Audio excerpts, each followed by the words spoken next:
من شرور أنفسنا ومن سيئات أعمالنا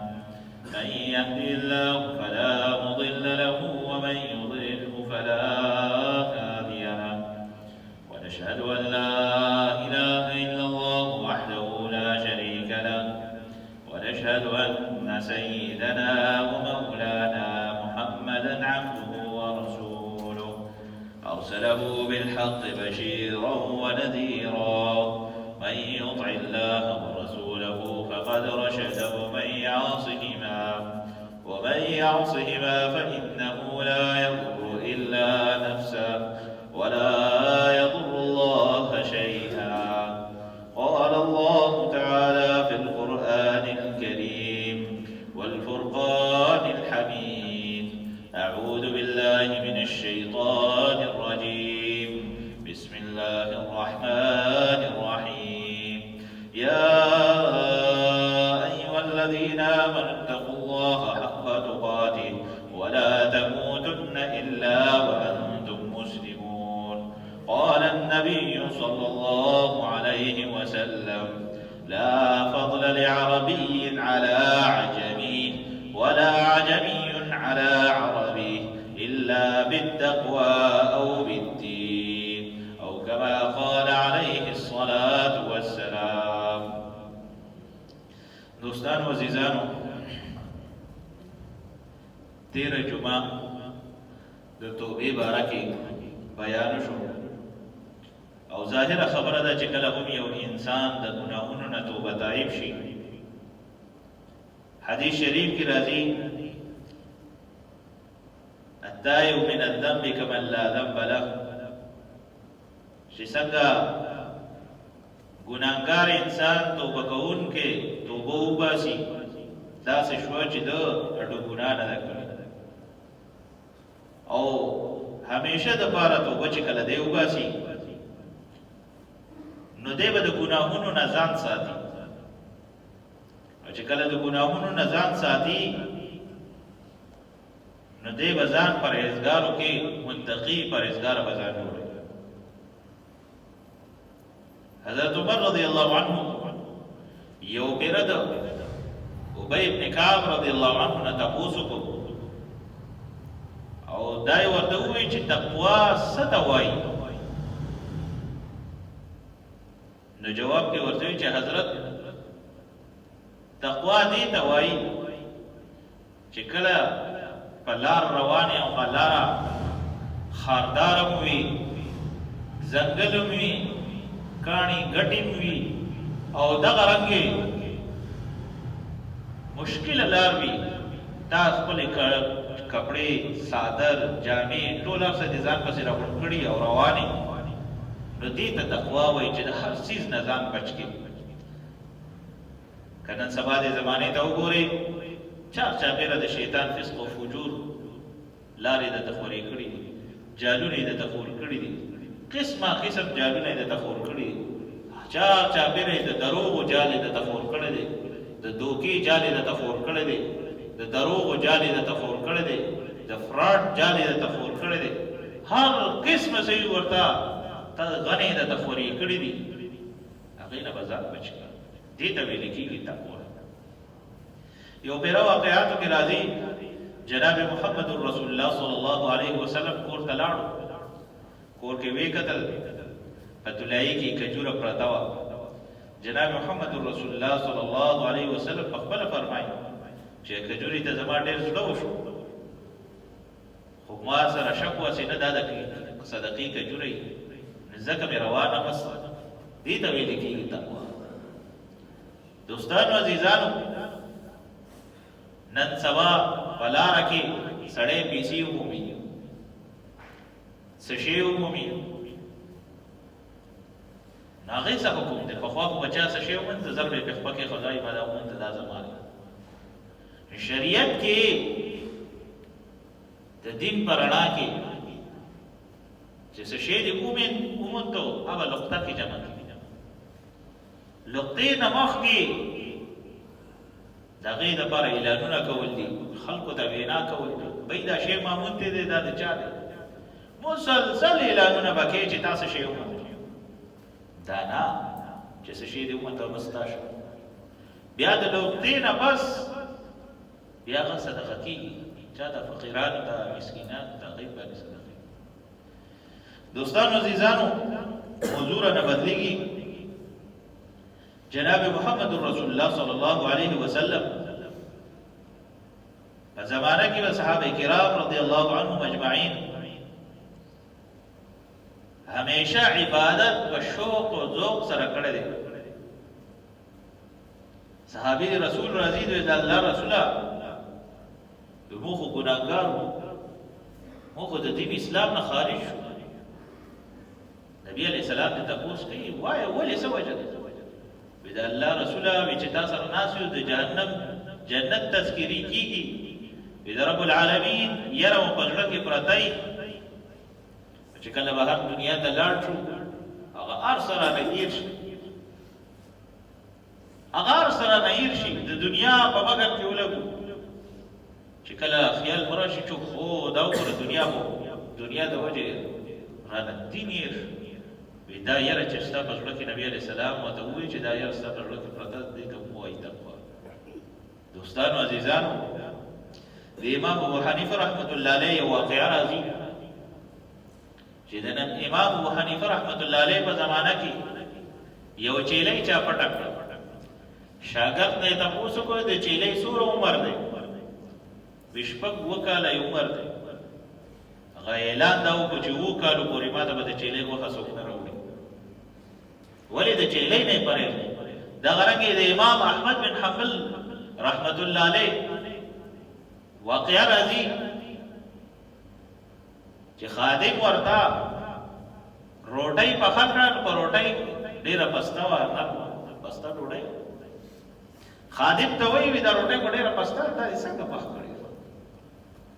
ورته حضرت ستا زوی صالح د هغه د کوره مې خمیره راوړه خمیره مې پکې لږه واچوله روټۍ ځکه پسته راله ورته ښه زما زوی صالح د اصفهان قاضي دی اعلی خلق تحفې تحائف راوړي څه پته لګي څه پکې جایز وي څه پکې ناجایز وي یا څه پکې مشتبه وي ماله به د هغه د کور روټۍ نه راکړي خادم یې وی چې امام صاحب په خپله روټۍ دا نه خوري امام احمد بن حنبل رحمت الله علیه دا روټۍ نه خوري زناورو ته خو نشم ورکولی چېرته غورځولی نشم څوک بې خوریم نه لاړ دریاب ته یې هغه ډوډۍ وغورځوله هغه میان وخوړه سره ځي به دې ته تپوس وکړو یا روټۍ دې څه کړه ورته یاره حضرت هغه مې دریاب ته وغورځوله وی د دې دریاب یو کال پورې به میان ماله نه راکړي یو کاله پورې د هغې دریاب میان نه خوري دې ته ویل کېږي پرهیزګاري دې ته ویل کېږي تقوا ابوبکر صدیق رضی الله عنه په دربار کې یو خادم خپل غلام ورته لسی راوړله او لسی چې کله راوړله ورته یې پیش کړه ابوبکر صدیق رضی الله عنه وڅښل غلام ورته وایي چې حضرت نور کله به د هر څیز باره کې تپوس کو دې باره کې دې تپوس ونه ورته یې ووایه راته څه چل وی زه پخپله د جاهلیت په دور کې زه یو پالګری وم خادم ورته وایي ابوبکر صدیق رضی الله عنه ته وی د جاهلیت په دور کې زه یو پالګری وم په هغه وخت کې مو ما خلکو له پالونه راوباسل په هغه وخت کې یو پال رښتیا شوی و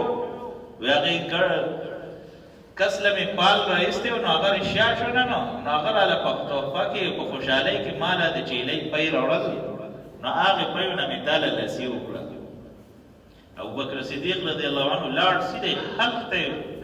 ګوته واچوله او ټول چې څومره لسي څکلې وه ټول یې ولټی خادم وایي ما سره دا غم شو هسې نه دی د ابوبکر صدیق رضی الله عنه په دې کې څه اوسي په دې کې بیا حضرت ابوبکر صدیق رضی الله عنه فرمایل که زما ساه مو دی مړ شوی دی خو چې ده دا مشتبه څیزونه او داسې څیزونه چې زما خېټې ته لاړ نه شي نن سبا وګورو سړی چې د کوره وځي حرام ته نه ګوري حلال ته نه ګوري فراډ ته نه ګوري دې څیزونو ته نه ګوري بس راغونډئ بچولو له راغونډئ که حرام یې راواغستې که رشوت یې راواغستو که هر څومره که سود پیسې یې راواغستې کار څه یې راواغستل بس راوړي چاته ورکوي خپل بچو ته ورکوي او هغه بچي چې سبا ته لوی شي د محشر په میدان کې ستا سره یو ځای رب العالمین په دربار کې ودرېږي نو ورته رب العالمین ما خو د بچو دپاره د خېټې ساتلو دپاره دومره حرام کړي بچي به ورته وایي باري تعالی مونږ ورته دا نه وویلې چې مونږ له حرام راوړه مونږ له به حلال راوړو خو لږ مې راوړو حلال مې راوړو زامن او خپل بچي او خپل اولاد به د باندې ګواهي کوي په هغه ځای کې د نجات یو لار د سره نشته دا خو د دنیا معاشره ده د انسان دلته کې روح ډېر زر بدلېږي کم بچي دپاره کم زوی دپاره ته په دنیا کې دواګانې کوې یا الله پاکه زویه راکړې زویه راکړې زویه راکړې زویه دې وشي خیراتونه پې کوې ډزې پې کوې خوشحالي پې کوې هغه زویه دې سبا له لوی شي مور او خویندې والله رشتې دپاره ګرځي ښکلې رشته ولې وګوري رشته ولې وګوري رشتې نه بعد چې هغه واده وکړي لږه مو د افلاس سره تېره کړې نظر نه جدا کړي د بچې لار سره او مکه پلار او مکه مور چې زوی سره شپې شوګیرې کړي د اولاد دپاره دردونه فکرونه ټول هر څه په ځان حرام کړي هغه اولاد چې لوی شي واده وکړي ورته یې زبر دی د مرغۍ چې خپل بچي لوی کړي جالي نه والوځي څنګه حساب کوي دوستانو عزیزانو د دنیا په دنیا کې د رب العالمین ښایي چې د دنیا روپ څو نظر بدلېږي د دنیا روپ څنګه بدلېږي او په دې دنیا کې د رب العالمین دوستانو عزیزانو که تاسو په نن لږ سوچ ونه په دې خبرې همیشه دپاره به ځان تباه کوي همیشه به ځان په تیاره کې وساتئ همیشه دپاره به هغې جهنم کندې ته ځان ووتئ رب العالمین د عقل درکړی سوچ سمجھ بوجھ یې درته درکړی دی وخت یې درته درکړی دی دا وخت غنیمت وګڼئ دې وخت نه فایده واخلئ دغه رنګې د جولان یو قصه راځي چې یو نوجوانو ځوان هلک یو لختی امیر کې لامبل او روجه وه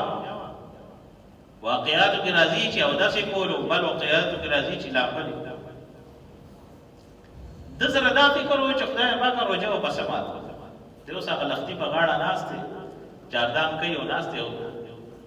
خپې اوبو ته کته کړي د اوبو کې لاس ونه سیوې راونیو یو سیو مڼه سیوې راونیو لږ ساعت بعد دا هغه سیو وخوړه چې کله وخت پوره شو بیا ته سره فکر راغی چې هو ما خو سیو خوړلی دی او ما خو د چا نه تپوس نه دی کړی چې دا د چا دی هغې لختي او هغې نیر غاړې ته دی روان شوی روان دی اوس په هغه لار باندې چې دی روان دی یو باغ ته رسېدلی دی د سیوانو باغ و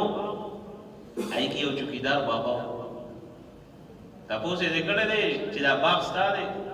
او او زما باغ نه دی زه په دې کې چوکیدار یم د 40 کالو نه زما 80 کاله عمر دی 40 کاله کېږي زه په دې کې چوکیدار یم ما چېرته د دې باغ چېرته میوه نه ده خوړی چې څنګه ده خوږه ده تروه ده ترخه ده ده د خپله قیصه بیان کړې چې داسې زه په لختي کې ما دس چاردام کولو او دغه رنګې ما سیو رانیولی دی او ما خوړلی دی نو هغه ورته وایي د دې باغ 2 مالکان دي د دې باغ 2 مالکان دي یو په پلانکي ښار کې دی یو په پلانکي ښار کې دی لاړ شه چې هغه یې درته بخي ولې بخي زه خو چوکیدار سړی ما ته اوس څه وایم زه تا ته خو نشم بخی او ته ټیک دی لاړ ای باغ ما یو مالک لومړي مالک سره میلاو شو ورته وایي زه خو د خپل نیمه حصه بخم چې د باغ بل مالک ما سره کوم شریک دی لاړ شه هغه سره لاړ شه دی تللی دی هغې کس څه کتلی دی ورته یې تا بل ورور چې تا سره په باغ کې شریک دی هغه راته هغه نیم سیو وبخه راته هم دا نیم سیو وبخه او ورته نه زه تا ته داسې نه بخم زه درته نه بخم په آسان زما 2 شرطونه دي د ځان سره پړو کې سوچ کې خدایه پاکه سیو مې څه رانیولی دی چې ته پکې راته اوس شرطونه کېښوده ورته یې ووایه وی ډومبی شرط مې واوره دویم شرط به درته بیا وایم ډومبی شرط مې دا دی چې یو کال پورې به زما چیلۍ سره یو کال پورې به زما چیلۍ سره دوته ټیک د ځان سره دا سوچ کولو چې هو یو کال پورې به زه چیلۍ سره خو وی چې د جهنم دور نه یریدو چې د جهنم دور کې بس وزم دغه آسان کار دی یو کال پورې چې چیلۍ وسرولې بیا ورته وی دویم کال پوره شو ورته حضرت کال پوره شو بیا ورته وی دویم شرط مې دا دی چې زما یو لور د هغې سره به ته واده کړې هغه ړنده هم ده کڼه هم ده چاړی هم ده هغې سره به ته واده کړې دې بړو کې سوچ کوي چې پروردګار دا خو به لوی مصیبت راګیر شو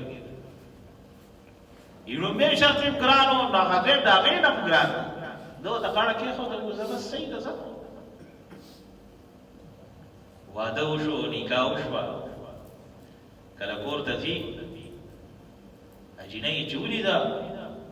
سپومۍ یو ټوکړه وه دې ته واپس وتښتېد چې خو دا خو بل څوک دی خو ما ته یې ویلي چې ړنده هم ده کڼه هم ده چاړه هم ده جومات کې یې هغه شپه وکړه دې نوجوان سهار له ورغلې وې ته تللی وې کور ته وې ته کور ته تللی ما خو سپومۍ یو ټوکړه وه دا خو ته ما ته یو څه وې او وې زما په خبره ته پوه نه شوې ما ته وی چې هغه چاړی ده چاته غیر محرم سره خبر نه دی کړی چاړی ده چاته غیر محرم ته په سترګو کتلی نه دي کڼه ده چاته د ګانو بجانو یا د غیر محرم اواز نه دی اورېدلی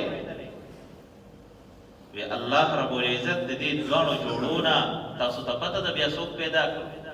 عبدالقادر جیلانی رحمت الله علیه د دې دواړو جوړې پیدا کړ د دنیا تر ختمېدو پورې به د هغه نوم جاري وساري چې مور پلار یې نیک وي متقي پرهیزګاره وي نو الله رب العزت ورته نیکعمله صالح اولاد ورکوي او که چېرې مور پلار یې د حرامو او حلالو تمیز نه کوي هر قسمه بس د ټیکټر ګرډ دی راغونډوي بس بیا ګورئ یاد ساتئ ګورئ بیا مو اولاد نیکعمله صالح نه وي ګورئ نن سبا هر یو سړی وایي چې زه خو په سمه لار روان یم په نیکه لار روان یم بل ته نصیحت کوي بل ته عبرت خبرې کوي بل ته واعظ او نصیحت کوي په خپله چې عمل ته یې وګورې شیطان ته دې شرف ورشي خبره یاد ساتئ بل ته واعظ او نصیحت کول دا ډېر اسان دي بل ته خبرې کول ډېر اسان دي په بل کې نکته چیني راوباسل ډېر اسان دي په خپله د شریعت د حکم د لاندې ژوند تېرول او د خپله د حکم ته مخې ته سر کېښودل دا ډېر ګران کار دی قرآن کریم کې راځي کتب علیکم الصیام کما کتب علی الذین من قبلکم لعلکم تتقون تاسو باندې الله رب العزت روزې ولې فرض کړې دې دپاره چې تاسو پرهیزګاره جوړ شئ د حج د باندې ولې فرض کړو چې وس او طاقت لري حج له لاړ شئ چې تاسو پرهیزګاره جوړ شئ لعلکم تتقون چې تاسو پرهیزګاره جوړ شئ انسانان چې ټول پرهیزګاره جوړ شي د دوی به روژه هم قبلیږي مونځ به هم قبلیږي دعاګانې به هم قبلیږي هر نیک عمل به قبلیږي او چېرې چې نیک انسان پرهیزګاره نه وي دې مونځونه روژې صدقات زکات هر څه ورکوي پریشان مسلمان ته ګوره مسلمان خو چېرې پریشان وي قرآن کریم کې د الله رب العزت وضاحت سره ویلي الا بذکر الله تطمئن القلوب خبردار یاد وساتئ چې الله رب العزت په یادګیرنې سره د انسانانو د مسلمانانو زړونو ته اطمینان رسي نن رب العالمین ټولو خلکو یې وکړه پرهیزګارۍ لاره ټولو خلکو پرېښودې ده هر انسان هر مسلمان دې خبرې پورې محدود دی چې زه بس مونځ کوم دا زما دپاره کافي او شافي دی زه تلاوت کوم دا زما دپاره کافي او شافي دی دوستانو عزیزانو د رب العالمین په دربار کې رب العالمین سره ټوکې ټکالې ګورې نه چلېږي رب العالمین سره الله رب العزت په دربار کې چې انسان وي او دې د رب العالمین سره ټوکې ټکالې بالکل نشي کولی دا ته همیشه يعلم خائنة الأعين وما تخفي الصدور الله رب العزت دې موږ تاسو له بدې باندې عمل کولو توفیق راکړي او الله رب العزت دې موږ پرهیزګاره جوړ کړي او الله رب العزت دې زموږ په زړونو کې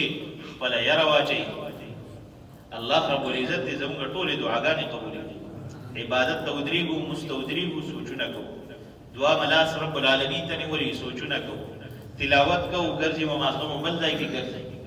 جومات ته روان یو نو ګوتې ځان سره شمېرو، حساب کتاب تلاوت کوو، د دنیا سوچ پکې کوو، داسې نه دي کول پکار. واخر دعوانا ان الحمد لله رب العالمين.